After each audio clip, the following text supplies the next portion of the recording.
Hello class. आज हम लोग पढ़ेंगे force and law of motion का सेकेंड टॉपिक। जो कल मैंने पहला टॉपिक पढ़ाया था उसको हम आगे कंटिन्यू करते हैं। पढ़ने से पहले आपके पास एक पेन एक कॉपी जरूर होना चाहिए ताकि जो कुछ भी आपको पढ़ाया जाए तुरंत आप नोट बनाना स्टार्ट कर दें। तो कॉपी पेन लेके आ जाइए, बैठ जाइए। क्लास में स्टार्ट करने जा रहा हूँ। Force and law of motion जो क्लास 9th का फिजिक्स का चैप्टर आता है, साइंस का जो चैप्टर है आपका। और इस चैप्टर में हम लोग जो आज टॉपिक पढ़ेंगे वो टॉपिक है आपका balance force and unbalance force. दो टाइप के फोर्स के बारे में हम लोग बात करेंगे, एक होगा बैलेंस फोर्स, एक होगा अनबैलेंस फोर्स। तो सबसे पहले हम स्टार्ट करते हैं किसके बारे में? बैलेंस फोर्स के बारे में। अगर बैलेंस फोर्स होता क्या है सबसे पहले समझते हैं। हमारे पास कोई ऑब्जेक्ट है, कोई भी ऑब्जेक्ट है, एक्स वाई जेड कोई भी ऑब्जेक्ट ले लिया और उस ऑब्जेक्ट पे एक साथ बहुत सारे फोर्स लग रहे हैं। Simultaneously many number of force acting on a body. एक बॉडी है, उस बॉडी पे एक साथ बहुत सारे फोर्स को हम अप्लाई कर रहे हैं, है ना। फोर्स कॉज मोशन, आपने पढ़ा है कि मोशन किस वजह से होता है? फोर्स की वजह से होता है। लेकिन बहुत सारा फोर्स लगने के बावजूद भी वो ऑब्जेक्ट अपने पोजीशन को चेंज नहीं कर रहा है। मतलब उस ऑब्जेक्ट पे लगने वाले सारे फोर्स का जो रिजल्टेंट वैल्यू है वो जीरो हो जा रहा है, नलीफाई हो जा रहा है, और वो ऑब्जेक्ट अपने पोजीशन को चेंज नहीं कर रहा है। ऐसे सारे फोर्स को हम लोग क्या कहते हैं? All those force is called balance force. ऐसे सारे फोर्स को हम बैलेंस फोर्स कहते हैं। मतलब ऑब्जेक्ट अगर मूव कर रहा है तो उसके मोशन में कोई चेंज नहीं हो रहा है, जबकि एक साथ उस ऑब्जेक्ट पे बहुत सारे फोर्स को हम लोग क्या कर रहे हैं? अप्लाई कर रहे हैं। या हमारा कोई एक ऑब्जेक्ट है, उस ऑब्जेक्ट पे एक साथ n नंबर ऑफ फोर्स को लगा रहे हैं और ऑब्जेक्ट आपके रेस्ट पोजीशन में है और ऑब्जेक्ट अपने पोजीशन को चेंज नहीं कर रहा है। All those force is called balance force. It's very very very simple definition. Look at the definition. मैंने क्या लिखा है? When number of force acting simultaneously, it's very important, simultaneously acting on object, एक साथ ही ऑब्जेक्ट पे आपका act कर रहा है, of an object do not bring any change. Do not bring any change. That means if object at rest, it will be rest. If object in motion, it will be motion along straight line. सीधा ही सीधा जाएगा, उसके straight line position में कोई भी change होने वाला नहीं है, उसके रेस्ट पोजीशन में कोई भी चेंज होने वाला नहीं। ऐसे सारे फोर्स को हम लोग क्या कहते हैं? बैलेंस फोर्स कहते हैं। सिंपल। ये हमारे पास एक बॉटल है, इस बॉटल में बहुत सारा अमाउंट में इंक है, इसका कुछ मास है, ये आपका नीचे की तरफ एक फोर्स एक्ट कर रहा है और इसको अपने हाथ पे मैंने रखा और ये देखिए पूरी तरह से बैलेंस है, इसमें कोई भी मूवमेंट नहीं हो रहा है, रेस्ट पोजीशन में है। तो अगर आपसे पूछा जाए ऐसा क्यों, तो आप कहोगे सर ये ऑब्जेक्ट नीचे की तरफ जितना फोर्स लगा रहा है, मेरा हाथ सेम अमाउंट में ऊपर की तरफ फोर्स लगा रहा है। ये ऑब्जेक्ट जितना अमाउंट में फोर्स नीचे की तरफ लगा रहा है, मेरा हैंड सेम टाइम में उस पर उतना ही फोर्स ऊपर की तरफ फोर्स लगा रहा है। तो नेट फोर्स की वैल्यू इस ऑब्जेक्ट पे क्या होने वाली है? जीरो, क्योंकि इस ऑब्जेक्ट पे लगने वाले दोनों फोर्स का अमाउंट सेम है बट उसका डायरेक्शन डिफरेंट है। तो टोटल फोर्स अगर हम निकालेंगे इस ऑब्जेक्ट पे तो उसकी वैल्यू कितनी आएगी? जीरो। एक कोई ऑब्जेक्ट 10 मीटर पर सेकेंड के हिसाब से आगे की तरफ जा रहा है, अब उस ऑब्जेक्ट पे जितना फोर्स आगे से उतना फोर्स पीछे से लग रहा है, उसके वेलोसिटी में कभी भी कोई भी चेंज नहीं आएगी, उसके डायरेक्शन में कभी भी कोई भी चेंज नहीं आएगा। क्योंकि अगर जिस स्पीड से जा रहा है, जिस वेलोसिटी से मूव कर रहा है, अगर हम उस पर फोर्स लगाएंगे तो उसका वेलोसिटी चेंज होना चाहिए, उसका डायरेक्शन चेंज होना चाहिए। बट जितना फोर्स इधर से उतना फोर्स इधर से, दोनों फोर्स की वैल्यू अगर इक्वल है तो उस ऑब्जेक्ट पे रिजल्टेंट फोर्स की वैल्यू क्या हो जाएगी, 0 हो जाएगी। और ऐसे सारे फोर्स को हम लोग बेटा क्या कहते हैं, all these force is called balance force. Simple समझते हैं। अगर मैं कहता हूं कि मेरे पास एक ऑब्जेक्ट है, ये ऑब्जेक्ट है और ये ऑब्जेक्ट अभी रेस्ट पोजीशन में है, ये ऑब्जेक्ट रेस्ट पोजीशन में है जिसकी वेलोसिटी यहां कितनी है, 0 है, कोई मोशन नहीं हो रहा इस ऑब्जेक्ट के अंदर, है ना। जैसे आपके पास आपने इसको रख दिया ऐसे, यही ऑब्जेक्ट है, इसमें कोई मोशन हो रहा है क्या, नहीं ना। बट इस पे अगर हम ऐसे करते हैं, देखिए लुक एट दिस, अगर मैं ऐसे फोर्स लगाता हूँ ऑब्जेक्ट यहां से वहां चला गया, गिर गया ना मारकर, है ना। तो आपको सिंपल समझना है हुआ क्या, इस पे हमने एक फोर्स अप्लाई किया, जितना मैंने फोर्स अप्लाई किया उसका अपोजिट उतना फोर्स तो उसको मिला नहीं। तो अगर इस पे फोर्स अप्लाई किया तो this object cause motion, force motion cause करता है, मैंने प्रीवियस लेक्चर में आपको बताया था। तो इसमें मोशन हुआ, ये आगे की तरफ गया, या आपने फुटबॉल को मारा, बॉल आपका आगे की तरफ गया, गया ना, कुछ स्पीड आई उसमें। तो ये अभी रेस्ट पोजीशन में था, ये मार्कर रेस्ट पोजीशन में है, इसमें कोई भी मोशन बिल्कुल भी नहीं हो रहा है। अब आपने क्या किया, एक बच्चा आपका दोस्त इधर से फोर्स लगा रहा है F1, तो एक तरफ से फोर्स लगा तो आगे की तरफ ये जो भी टुकड़ा है, जो भी ऑब्जेक्ट इसमें मोशन क्रिएट हो जाएगा। अब इसकी स्पीड तो 0 रहेगी नहीं, स्पीड चेंज हो जाएगी। लेकिन जितना फोर्स मेरा इधर से लगा, सेम अमाउंट में किसी दूसरे पर्सन ने इतना ही फोर्स इधर भी लगा दिया, F2। अगर मैं कहता हूं इधर से लगने वाले फोर्स की वैल्यू 10 न्यूटन है, इधर से भी लगने वाले फोर्स की वैल्यू 10 न्यूटन है, दोनों फोर्स की value F1 equal to F2 है, तो टोटल फोर्स की अगर हम बात करेंगे इस ऑब्जेक्ट पे जो लग रहा है, टोटल फोर्स कहां से लग रहा है, टोटल फोर्स इधर से लग रहा है, कितना, 10 न्यूटन। टोटल फोर्स इधर से कितना लग रहा है, इतना, 10 newton. Both force are equal in magnitude and opposite in direction, दोनों फोर्स एक दूसरे के इक्वल हैं। देख लो, ये भी 10 न्यूटन का, ये भी 10 न्यूटन का, सेम अमाउंट का फोर्स इस ऑब्जेक्ट पे लग रहा है बेटा। अगर सेम अमाउंट का फोर्स इस ऑब्जेक्ट पे लग रहा है और दोनों का डायरेक्शन एक दूसरे से अपोजिट है, तो टोटल फोर्स की वैल्यू हम साइन कन्वेंशन के साथ ऐड करेंगे। अगर ये 10 न्यूटन है तो ये -10 होगा, क्योंकि ये +10, ये -10 का plus minus indicate the direction of force. तो अगर मैं कहता हूं कि ये 10 न्यूटन है तो दूसरा वाला उसके अपोजिट है तो -10 हो जाएगा। और आप सबको पता है इसका रिजल्टेंट अगर 10 - 10 करेंगे तो रिजल्टेंट फोर्स की वैल्यू कितनी आएगी 0 आएगी। सिंपल, जैसे रस्सा कस्सी होता है, 10 बच्चे उधर से रस्सी को खींच रहे, 10 बच्चे इधर से रस्सी को खींच कर रहे हैं और पूरा ताकत लगा के रस्सी को इधर खींच रहा है कोई 10 लोग, और कोई 10 लोग उधर खींच रहा, और रस्सी में सामने से मैंने एक फोटो क्लिक कर लिया या मैंने एक वीडियो बना लिया, उस वीडियो में दिख रहा है कि ना मेरे में कोई मोशन ना उसके में कोई मोशन, फिर भी मुझको खूब पसीना, उसको खूब पसीना। सिंपल सी बात है, उस रस्सी में बिल्कुल मूवमेंट नहीं हो रहा है, रस्सी अपने पोजीशन पे है, तो क्या वहां फोर्स नहीं लग रहा है? क्या वो 10 बच्चों को पसीना अपने आप आ गया है? नहीं भाई, उस 10 बच्चों ने पूरा फोर्स लगाया जितना दूसरे 10 बच्चों ने सेम अमाउंट में फोर्स लगाया। ये फोर्स इधर की तरफ, ये फोर्स इधर की तरफ, दोनों फोर्स की वैल्यू क्या हो जा रही है 0। और वो जो ऑब्जेक्ट है उस पर दोनों रिजल्टेंट फोर्स की वैल्यू कितनी हो जा रही है 0, और उस ऑब्जेक्ट में बिल्कुल भी मोशन नहीं हो रहा है। सिंपल, आपके दो दोस्त कुश्ती लड़ रहे हैं, आपने ऐसे हाथ पकड़ा, दूसरे ने फिर ऐसे हाथ पकड़ा, वो आपकी तरफ फोर्स लगा रहा, आप उसकी तरफ फोर्स लगा रहे हो, पूरी ताकत लगा रहे हो, दोनों का फोर्स एक दूसरे के इक्वल हो, एक दूसरे से अपोजिट हो, तो दूसरा वाला, दूर से देखने वाला क्या समझेगा? दूर से देखने वाला यही समझेगा कि इसमें कुछ भी नहीं हो रहा है, ये तो फालतू में ऐसे पोज लिए खड़े हुए हैं।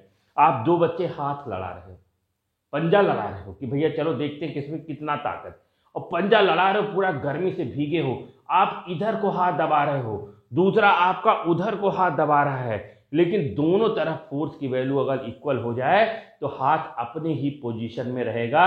इस हाथ के पोजीशन में कोई भी चेंज आने वाला नहीं है।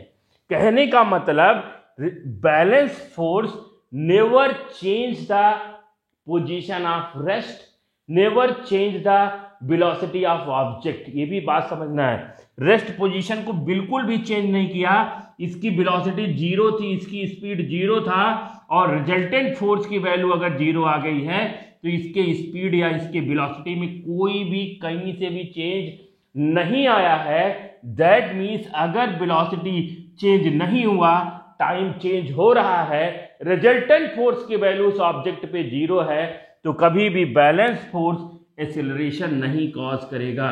It never cause acceleration, balance force never cause acceleration, ये बात आपको समझ में आना चाहिए। नेवर कॉज एक्सीलरेशन, ये बहुत ही इंपॉर्टेंट बात मैंने बताई कि बैलेंस फोर्स की वजह से कभी भी किसी भी ऑब्जेक्ट में कोई भी एक्सीलरेशन नहीं होगा, क्योंकि एक्सीलरेशन आप जानते हो, rate of change of velocity, time के साथ साथ वेलोसिटी में भी चेंज आना चाहिए। बट यहां टाइम तो चेंज हो रहा है, time is changing but velocity is not change. अगर वेलोसिटी चेंज नहीं हो रहा है, क्यों नहीं चेंज हो रहा है? कि ऑब्जेक्ट पे लगने वाले सारे फोर्स की वैल्यू क्या हो जा रही है, नेट फोर्स क्या आ जा रहा है आपका, जीरो आ जा रहा है। सारे फोर्स इक्वल हैं, अपोजिट है, इसलिए वैल्यू जीरो आ जा रही है। और ऐसे फोर्स को बेटा हम लोग क्या कहते हैं, these force is called balance force. Hopefully समझ में आ गया होगा। सिंपल एक बात और समझाते हैं हम लोग। अगर मैं कहता हूं यहीं पे सेम इसी पोजीशन में एक ऑब्जेक्ट है जिसकी वेलोसिटी है 10 मीटर पर सेकेंड, ये ऑब्जेक्ट है, मोशन में है, मोशन में है, रेस्ट में नहीं है, इसकी वेलोसिटी है 10 मीटर पर सेकेंड, और इस पे 10 न्यूटन का फोर्स इधर से, इस पे 10 न्यूटन का फोर्स इधर से 20 मिनट तक लगा, 20 मिनट तक लगा। तो 10 न्यूटन का फोर्स इधर, 10 न्यूटन का फोर्स इधर, same amount of force acting on this moving object, but amount of force are equal in magnitude but opposite in direction. तो टोटल फोर्स जो एक्ट होगा इस ऑब्जेक्ट पे, टोटल फोर्स की बात करेंगे तो हम लोग कहेंगे F1 plus F2। But F1 and F2 का मैग्नीट्यूड देखिए, ये भी 10 न्यूटन का बेटा और ये भी 10 न्यूटन का, तो इसमें भी 10 न्यूटन प्लस इसका -10 न्यूटन। क्यों? क्योंकि ये वाला फोर्स इसके अपोजिट है। तो रिजल्टेंट फोर्स, टोटल फोर्स की वैल्यू जीरो आ गई, मतलब इसकी वेलोसिटी 10 मीटर पर सेकेंड थी, 10 मीटर पर सेकेंड है। टाइम तो 20 मिनट तक मैंने इस पे लगाया, टाइम चेंज हुआ, वेलोसिटी चेंज नहीं हुई। इस कंडीशन में एक्सेलरेशन की बात करेंगे तो 20 माइनस, सॉरी, वेलोसिटी क्या है, इनिशियल वेलोसिटी भी u, फाइनल वेलोसिटी भी 10, दोनों वेलोसिटी सेम है, तो v minus you upon T. तो टाइम तो चेंज हो रहा है, लेकिन v माइनस यू मतलब 20 माइनस 20 अपॉन टी आपका 0 upon, sorry 10 upon 10 minus 10 upon T equal to 0। तो यहां भी एक्सेलरेशन नहीं हो रहा है। कहने का मतलब है balance force never cause acceleration. Hopefully आपको बैलेंस फोर्स समझ में आ गया होगा, है ना। All these force is called balance force. Balance force कभी भी किसी भी ऑब्जेक्ट के वेलोसिटी में कोई भी चेंज नहीं ला पाता है। अगर उसकी वेलोसिटी जीरो थी तो जीरो ही रहेगा, उसकी वेलोसिटी 10 मीटर है, 10 मीटर पर सेकेंड है तो 10 मीटर पर सेकेंड ही रहेगा, उसके वेलोसिटी में चेंज नहीं होगा, उसके डायरेक्शन में चेंज नहीं होगा, क्योंकि ऑल द रिजल्टेंट फोर्स का मैग्नीट्यूड हमेशा कितना आना है, जीरो आना है, क्योंकि सारे फोर्स इस पे एक्ट करने वाले इक्वल मैग्नीट्यूड में होंगे, बट सबका डायरेक्शन क्या होगा, एक दूसरे से अपोजिट होगा। ऐसे सारे फोर्स को बैलेंस फोर्स कहते हैं। समझ में आया बैलेंस फोर्स? तो अब हम लोग अगला जो टॉपिक पढ़ेंगे इसी में, उसको हम लोग क्या कहते हैं, उसको हम लोग कहते हैं unbalance force. That is called unbalance force. मतलब यहां मैं लिखता हूं क्या, यहां मैं लिखता हूं बैलेंस की जगह unbalance force. Definition little bit change when number of force acting simultaneously. किसी भी ऑब्जेक्ट पे एक साथ बहुत सारे फोर्स लग रहे हैं, and object bring any change, object में कोई चेंज आता है, रेस्ट मोशन में आ जाए, मोशन का स्पीड और इंक्रीज कर जाए, उसमें एक्सेलरेशन आ जाए, मतलब bring any change is called unbalance force. ऐसे फोर्स को हम लोग क्या कहते हैं, अनबैलेंस फोर्स कहते हैं। ध्यान से समझिएगा बेटा, सपोज करिए ये आपका एक ऑब्जेक्ट है, अभी रेस्ट में है, इसकी इनिशियल वेलोसिटी है 0। इनिशियल वेलोसिटी कितनी है? 0। टाइम कुछ रहा होगा, टाइम आपका t रहा होगा, कुछ सेकेंड रहा होगा, है ना। अब इस पे एक फोर्स इधर लग रहा है जिसको F1 कहेंगे, और इसके जस्ट अपोजिट एक फोर्स और लग रहा है जिसको हम लोग क्या कहते हैं? F2 कहते हैं। अगर आपका ये पोजीशन A है और ये पोजीशन आपका B है, बढ़िया से समझिएगा। F1 जो फोर्स लग रहा है वो 10 न्यूटन का है, F2 जो फोर्स लग रहा है वो कितने न्यूटन का है? वो 5 न्यूटन का है। अब इस ऑब्जेक्ट पे लगने वाले टोटल फोर्स की वैल्यू फाइंड करते हैं। टोटल फोर्स की वैल्यू अगर हम फाइंड करेंगे तो हमको पता है F1 प्लस F2। अब आपको पता है कि F1 10 न्यूटन और F2 जस्ट अपोजिट लग रहा है कितना? 5 न्यूटन। तो total 10 newton minus 5 newton equal to 5 newton. Total इस ऑब्जेक्ट पे लगने वाला फोर्स कितना है? कितना है भाई? 5 न्यूटन का है, और 5 न्यूटन कितने में आ रहा है? पॉजिटिव में आ रहा है। मतलब ऑब्जेक्ट है, इस ऑब्जेक्ट पे मैंने फोर्स लगाया, इस ऑब्जेक्ट पे आपने फोर्स लगाया, मेरा फोर्स ज्यादा, आपका फोर्स कम, तो ऑब्जेक्ट आगे की तरफ जाएगा कि नहीं जाएगा? हाथ लड़ा रहे थे हम लोग, लड़ा रहे थे ना हाथ, तो जब हाथ लड़ा रहे थे मेरा फोर्स आपके फोर्स से ज़्यादा है तो आपका हाथ नीचे गिर जाएगा, और अगर आपका फोर्स मेरे फोर्स से ज़्यादा है तो मेरा हाथ नीचे गिर जाएगा। मतलब इस कंडीशन में लगने वाला फोर्स अनबैलेंस फोर्स कहलाएगा। मतलब अनबैलेंस फोर्स कॉज एक्सेलरेशन। क्यों एक्सेलरेशन कॉज कर रहा है? क्योंकि मोशन क्रिएट हो रहा है, वेलोसिटी चेंज हो रही है बेटा।